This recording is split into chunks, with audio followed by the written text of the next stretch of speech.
I wanted to do a review of the MTL Attachments 60-inch Grapple. This is their HD version. It's not the top of the line extreme version that they sell. This is the HD version. So it has 3/8 plate instead of the 1/2 inch plate that they sell with the extreme version. At least I think it's called the extreme version.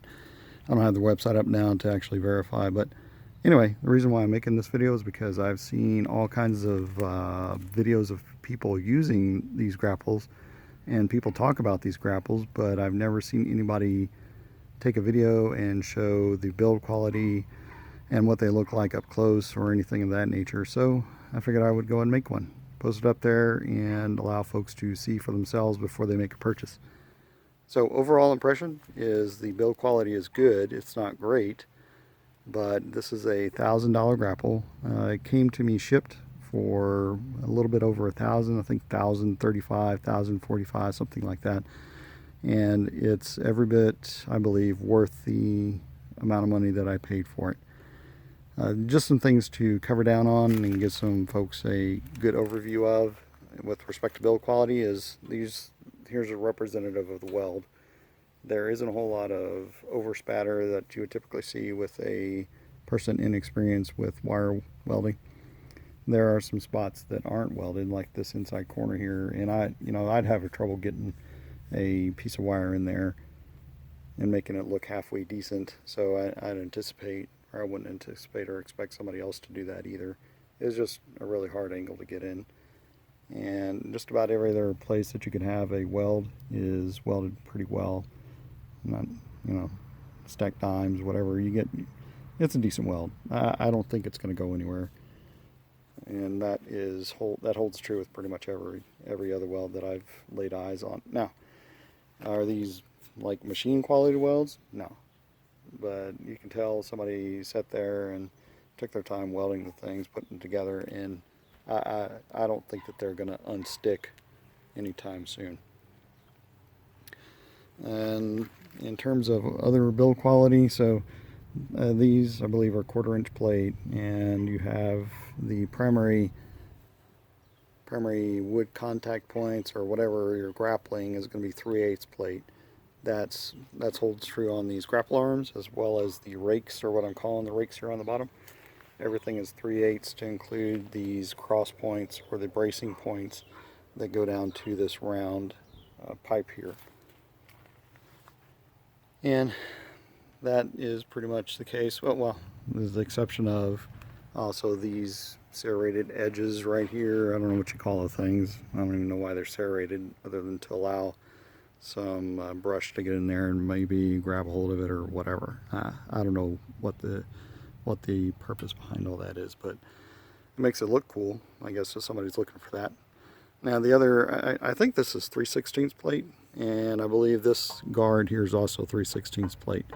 So it's plenty heavy for what it does, I believe. You could always make something heavier, but then if you make it heavier steel, then the overall implement is going to be heavier, and I didn't necessarily want that. So I think it's sufficient. Now, one thing that I did want to point out is these grease zerks on all the high contact or high movement points, and they're accessible from the underneath, or however you want to get to. I didn't actually pump grease into these, but somebody obviously did, because there's some laying out over there, and they come on all these arms. That would stand to be cleaned off, I guess, but whatever. And in terms of hose routing, I think they gave me plenty of hose to get back to my connection points on the tractor, and the only potential thing that I may see is hose management issues, like where you're going to tie stuff off to. There is none is included with the grapple itself, so I guess you're on your own to figure out how you want to route your hoses, and that's not necessarily a bad thing. And one thing that I did like is that it came with the 90s here on the quick connects, as opposed to the ones that you just stick straight in, and then the hoses tend to droop down, and then they might develop a crack there with some time, with sun damage, whatever. But that's that. And then they had the cover over the hose, primary part of the hose here.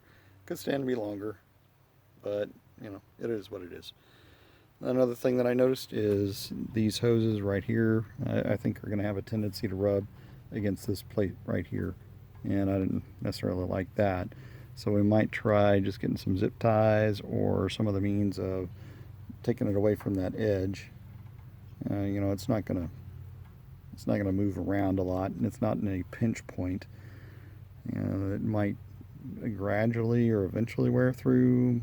So I don't know. I may actually just put a piece of rubber in there just to keep the hose, you know, something to wrap around the hose itself to keep the hose off of that sharp edge right there. And I think that'll do fine.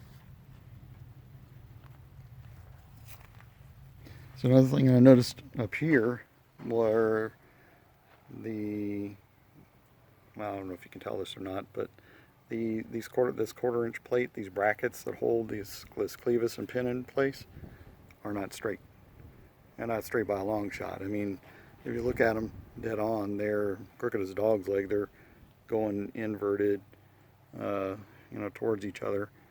And this bushing here was just tacked on either side with this plate. Again, I don't think it's going anywhere, but it's also true, or this is also true on the other side, but less so. So this one's still doing the same thing, you know, they're kind of orienting or poking up towards the middle just so they can get this bushing, or get to this bushing where they can tack it in the middle here and have this pin go through. So whatever procedure they're using to put these together and tack them onto this tubing, it ain't working. It needs to be changed so they can get those a little straight. The primary, well, let's talk a little bit about the length here. I actually got the 60-inch grapple, which is plenty fine for me. And the primary reason for that was the weight associated with it. And I could have got a 66, which would have been, you know, the 3 inches on either side, which would have been fine as well. But it would have weighed more, and I didn't think that I necessarily needed it. I think the 60 is going to be just fine for me, and that's based off of input from you guys and other folks who have had grapples that more or less said you can pick up a log with a 60-inch grapple, same as you could a 72-inch grapple. There's not going to be any difference. You just got to have some way to grab the stuff and throw it down in there. But I think the biggest motivation for me was just to keep the weight low and still attain some capability. And I believe the 60-inch is a good combination of that. So now my loader on the NX4510 is rated to lift 2,700 pounds, I believe, to full height. And I didn't want something that weighed close to a quarter of that to diminish my lift capacity. So anyway, the 60-inch was I think a good selection for me. If you feel that you wanted a bigger one, I suppose you can get a bigger one. But this one's going to work for me, I think, just fine. Now, another thing I wanted to point out was getting this thing on the quick connect was a bear, because just the way that it's oriented with the little hoopy-doo, I don't know what you call this, the angle that this is sitting at. And I believe that's to help it get underneath some brush. But it's just hard to get on the quick disconnect due to the angle. I mean, you have to have your connect plate on there just right to get connected up. And it took me about 15 minutes, and it finally just came to the point where I went ahead and lifted this end up, put a 6x6 or a board underneath it just to change the angle, more or less push this end here back to change angle doors more straight up and down, and that allowed me to get my connection point up in there and connect up. And once I changed the angle or the orientation of the actual implement, you know, this is just a simple matter of, you know, I used my camera up there to see where I was putting my front mounting plate, and just connect it right up. No issues after that. Okay, so one other thing, this here is all like vinyl, and I foresee this coming off fairly quickly, just because it's vinyl, and it's vinyl. It's going to come off. So I expect that to go away here within 3 years or so. You might have like an A left or something weird like that, but I suspect it's going to go away. We'll see. If it does, it's not a big deal. I don't care about having the name on there anyway. I just wanted the capability. Overall, again, I think I got what I paid for. The biggest issue that I have with this thing is the paint job. And I don't know if you noticed or not, but as I was going around, there are places where there is no paint and rust. So this is straight out the factory. It was shipped straight to me. And I don't know if it's out on the lot or in the yard for a week, day, 3 months, 2 years, whatever. But it's rusted. I mean, this is bare steel. And I know it doesn't take steel all that long to rust. But there are many, many places across this entire grapple that are just like that. Rust, rust, rust, rust, rust, rust. Just where paint is totally missing. Now you might be able to see it here a little bit better. Well, I can see it just fine. I don't know if you can or not, but there are places where it's just bare steel, again straight from the factory, that there's nothing. I mean, no paint, no whatever. And I could sit here and peel this paint off all day long if I wanted to. So the combination of this and the paint peeling off tells me that they did not, or this surface was not prepared properly for painting, meaning wire brushed or sanded down, whatever, some primer applied, and then the paint put on there. I suspect they did is they just, or what it looks like they did is they just put some paint and got got everything assembled, maybe brush it off a little bit to get some of the spatter off, and then just threw the paint gun at it, called it a day, walked out the door. And to me, that's totally unsat. I mean, if you're going to spend some time building something like this that somebody's going to pay $1,000 for, you could take 2 minutes, literally 2 minutes, with a spray gun with some primer, and throw it in there and prime it, and then paint it. So if I were to say something about this that I would definitely improve, would be the paint job. In all honesty, I would have preferred that they just ship it to me unpainted, so I could prime it and paint it whatever color I wanted to. And if it reduced the cost by by $200, then it'd be even more worth it to me. But just slapping paint on there, I know this is going to come off and it's going to look terrible at some point in time, and I'm going to wind up painting it again, just like once, twice a year, or once a year with rattle can or something, just so it doesn't get all rusted up terribly, terribly. And well, that's just me. Some folks would take this thing out, put it in the field, maybe throw a cover over it, maybe not, and leave it there for a year or two. Whenever they need it the next time, they'll come out and they'll start cursing because the thing's totally rusted up and won't move, and have to break it free and work for an hour just so they can use it for 30 minutes. And well, anyway, that's it. I like to keep my stuff under a cover. It's not much of a cover, but it is a cover.